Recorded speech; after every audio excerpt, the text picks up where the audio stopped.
आज हम लोग हिंदी साहित्य के विकास पर आधारित कुछ बहुविकल्पीय प्रश्नों को हल करना सीखेंगे।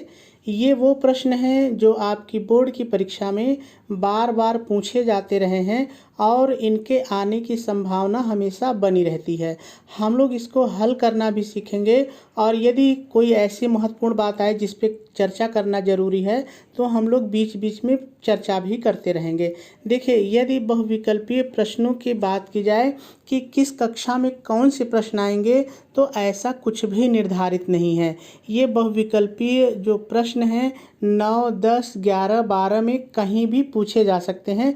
इसलिए आप चाहे 9 के छात्र हों, चाहे 10 के छात्र हों, चाहे 11 के हों और चाहे 12 के हों, सबको तैयार करना होगा। ठीक है, आप इससे बच नहीं सकते ये तो हमारे क्लास का नहीं है, ऐसा कुछ निर्धारित नहीं है। ठीक है, पहली चीज़।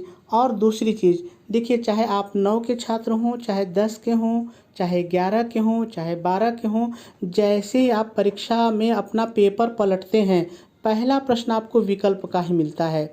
आपकी लड़ाई ही इसी से शुरू होती है। यदि आप 9 और 10 के छात्र हैं तो आपको 20 सवाल सबसे पहले 1 से लेकर के 20 तक आपको वह विकल्प वाले ही मिलेंगे। और यदि आप 11 और 12 के छात्र हैं तो 10 सवाल आपको सबसे पहले यही मिलेंगे। तो आपकी लड़ाई ही इसी से शुरू होती है, पहली चीज़। और यदि आपने इन सभी प्रश्नों के उत्तर लिख लिए सही से तो आपका जो आत्मविश्वास है वो बहुत बढ़ जाता है। तो कोशिश कीजिए कि ये प्रश्न आपके तैयार रहें। और देखिए, इसको तैयार करने का तरीका क्या है, ये सूचना पर आधारित हैं। ये आपको रटने ही पड़ेंगे कि किसने लिखा है, कौन सी विधा है, किस काल में लिखा गया है। तो ये आप स्वयं तैयार करिए, किसी के भरोसे मत रहिए कि कोई आपको वीडियो बना के देगा तभी आप तैयार करेंगे। इसके लिए आप कोई भी एक परीक्षा सीरीज ले लीजिए, विद्या ले लीजिए, राजीव ले लीजिए, अवतार ले लीजिए, काका ले लीजिए, मास्टर माइंड ले लीजिए, कोई भी एक सीरीज आती है 50-60 रुपए की, वो ले लीजिए और ये सारा कलेक्शन आपको एक जगह मिल जाएगा। आराम से रट लीजिए। मैं आपकी सहूलियत के लिए बता रहा हूँ, वैसे तो आपको तमाम वीडियो लोग लोड करते हैं, आप देखते हैं, वहाँ से सीखते हैं, आप सीख सकते हैं, कोई दिक्कत नहीं है। लेकिन समय बचाने का तरीका यही है कि आप एक जगह इसको लीजिए और रट डालिए। और 10 नंबर का आपका शुरू में आता है, मैं 11 और 12 की बात कर रहा हूँ, और 10 सवाल का ये विकल्प आता है। फिर आगे और भी ग्रामर पर आधारित विकल्प आते हैं, वो भी आपको उस सीरीज में एक जगह मिल जाएंगे। और मैंने देखा है कि इन सवालों पर अक्सर स्कूल में चर्चा नहीं होती है, वो आपको गद्य पद्य पढ़ा देंगे, लेकिन इन सवालों पे चर्चा बहुत कम होती है। तो आप एक सीरीज लेके रट लेंगे तो आपका समय बच जाएगा, बाकी आपकी मर्जी है।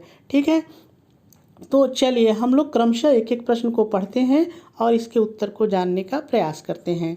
पहला प्रश्न है, हिंदी साहित्य में किस काल को श्रृंगार काल कहा जाता है?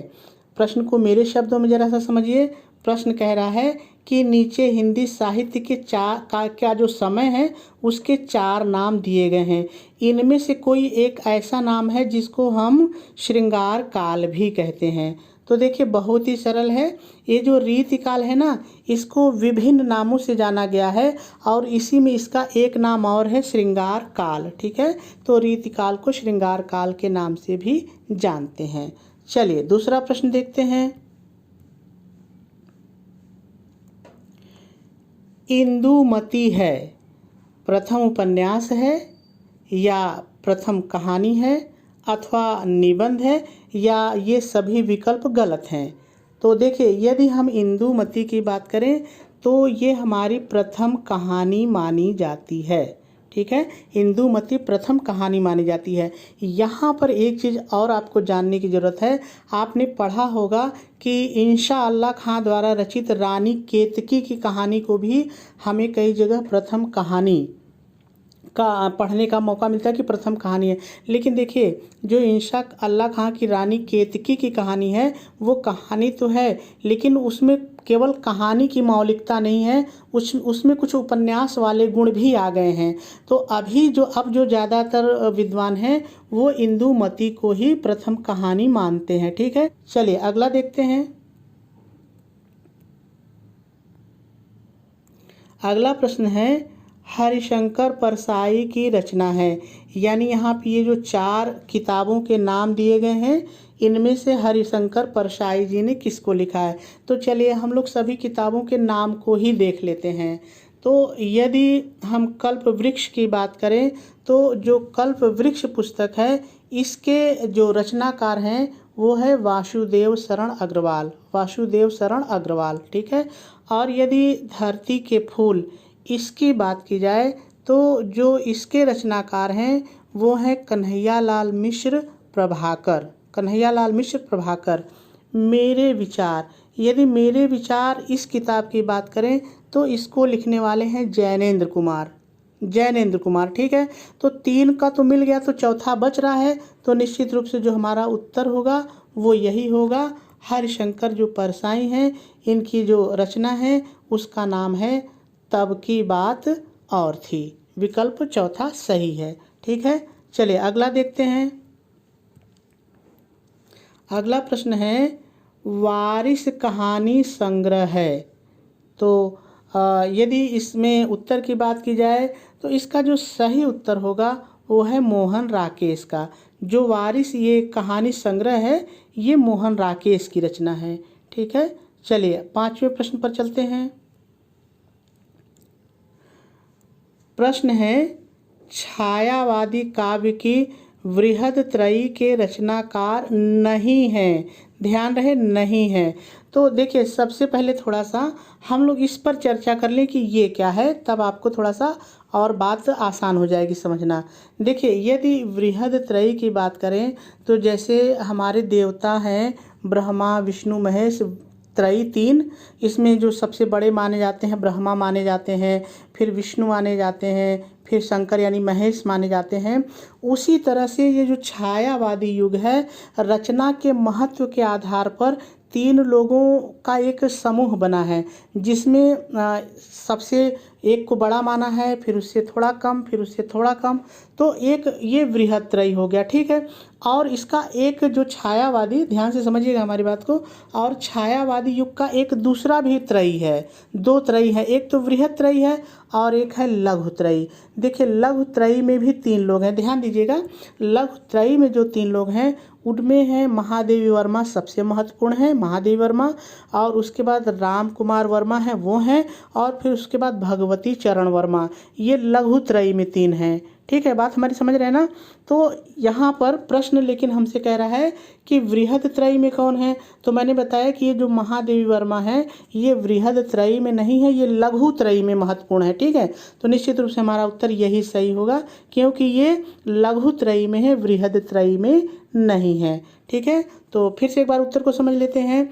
छायावादी काव्य की वृहदत्रयी के रचनाकार नहीं है, तो इसमें जो है महादेवी वर्मा नहीं है, ये लघुत्रयी की हैं, ठीक है। चलिए आगे चलते हैं। पल्लव के रचयिता हैं, यानी ये जो पल्लव किताब है, रचना है, इसको किसने रचा है, किसने लिखा है। तो बहुत ही सरल है, सूचना पर आधारित है, सुमित्रानंदन पंत जी ने। इसके रचनाकार सुमित्रानंदन पंत जी हैं, तो पहला विकल्प सही है, ठीक है। चलिए आगे देखते हैं।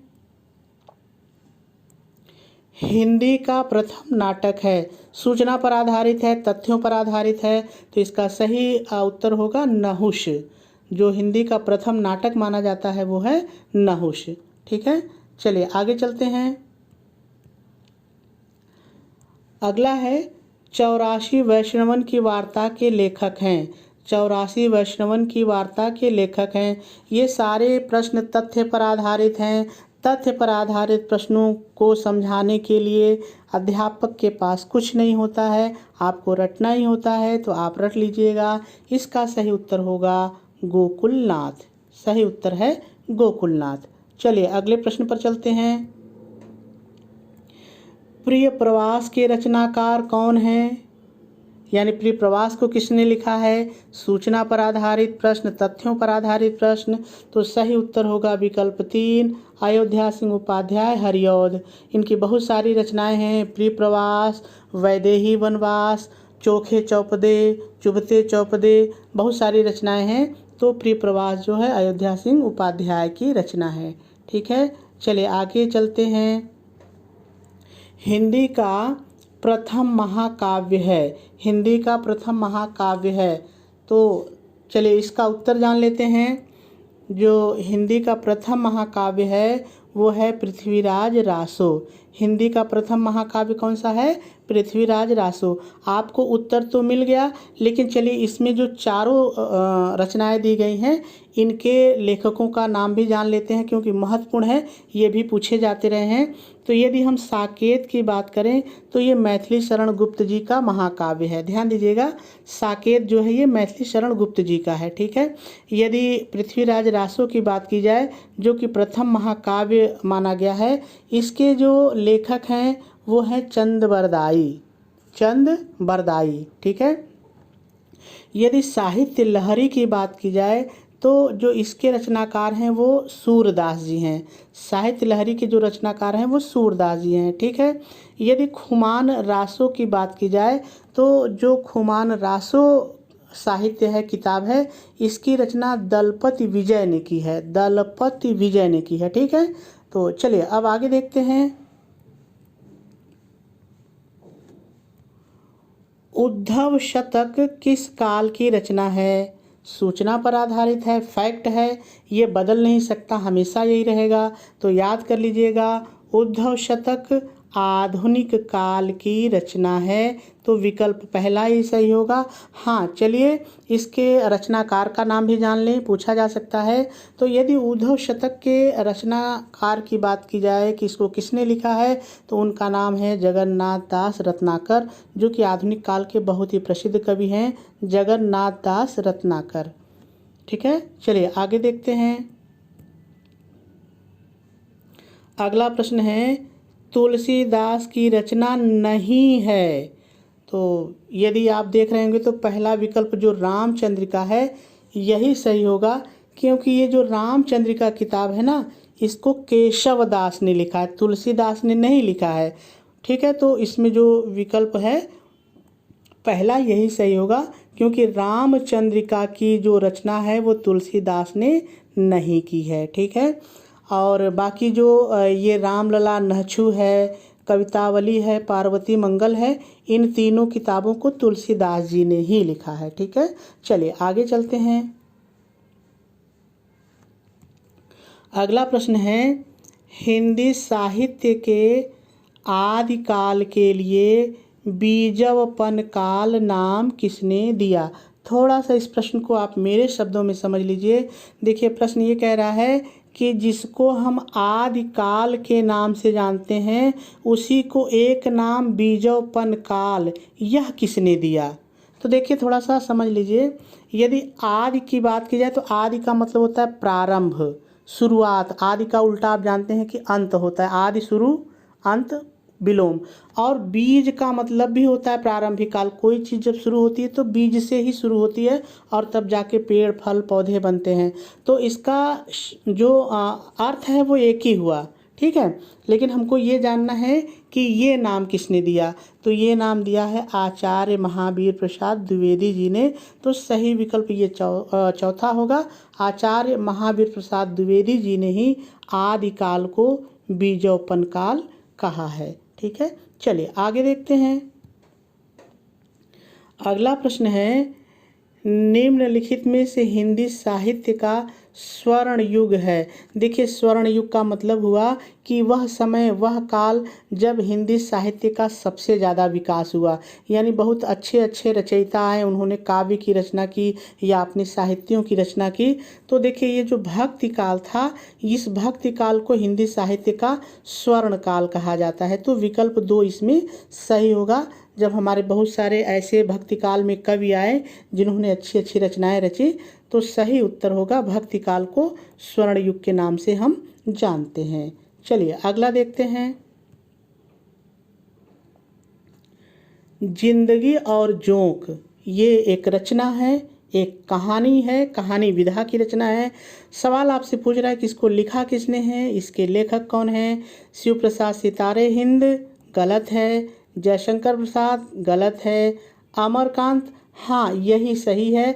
विकल्प तीसरा सही है, विकल्प चौथा भी गलत है। ठीक है, तो सही विकल्प है जिंदगी और जोंक के लेखक अमरकांत जी हैं।